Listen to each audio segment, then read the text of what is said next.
Selon une étude, 7 aliments pourraient nous protéger face au cancer du sein. Grâce aux probiotiques, nous pouvons lutter efficacement contre les micro-organismes responsables du cancer du sein et réduire ainsi leur possible incidence. De même, et il est essentiel de conserver des habitudes saines. Aujourd'hui, le cancer du sein est l'un des plus fréquents chez les femmes, au point que selon les données de l'Organisation mondiale de la santé, OMS, une femme sur 8 souffre de ce type de maladie à un moment de sa vie. Il faut savoir que le cancer du sein peut aussi apparaître chez les hommes entre 60 et 70 ans. Pourtant son incidence est faible, seulement 1% au total des personnes touchées.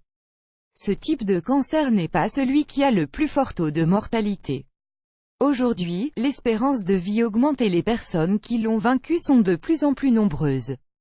C'est pour cela que la science continue à avancer et en plus de développer de nouveaux traitements, plus efficaces et personnalisés, elle continue à travailler sur sa prévention. Aujourd'hui, dans cet article, nous souhaitons vous parler d'une étude intéressante qui nous révèle quels sont les aliments que nous devrions consommer pour prévenir le cancer du sein. Le cancer du sein et les bactéries. L'origine du cancer du sein est peu connue et cette maladie est impossible à prédire. Le composant génétique et familial a un certain poids, ainsi que le style de vie et le fait d'avoir été soumis ou non à des thérapies hormonales après la ménopause.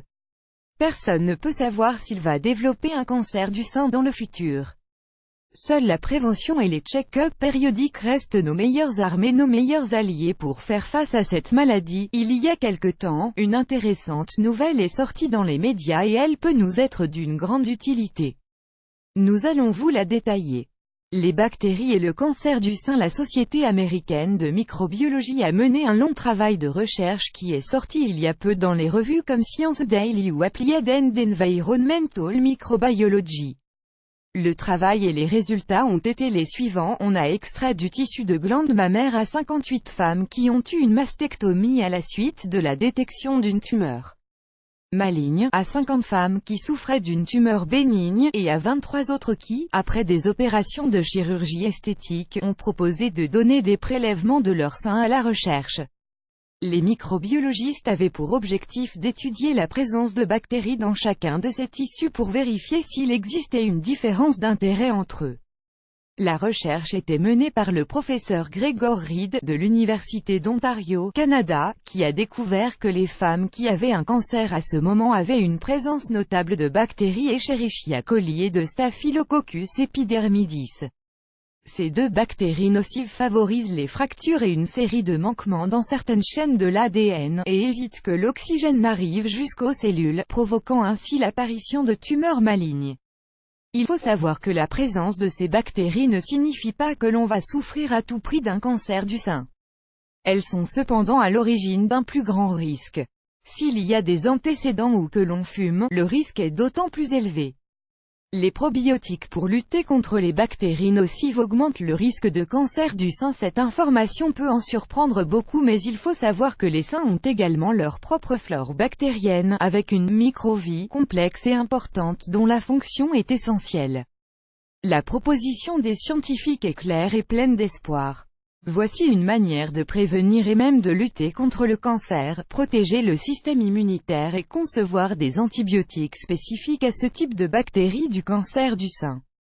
De même, il est également nécessaire d'augmenter sa consommation de probiotiques. Les responsables de cette étude ont démontré que quelque chose d'aussi simple qu'intégrer dans notre régime ce type d'aliments peut lutter efficacement contre ce type de micro-organismes nocifs.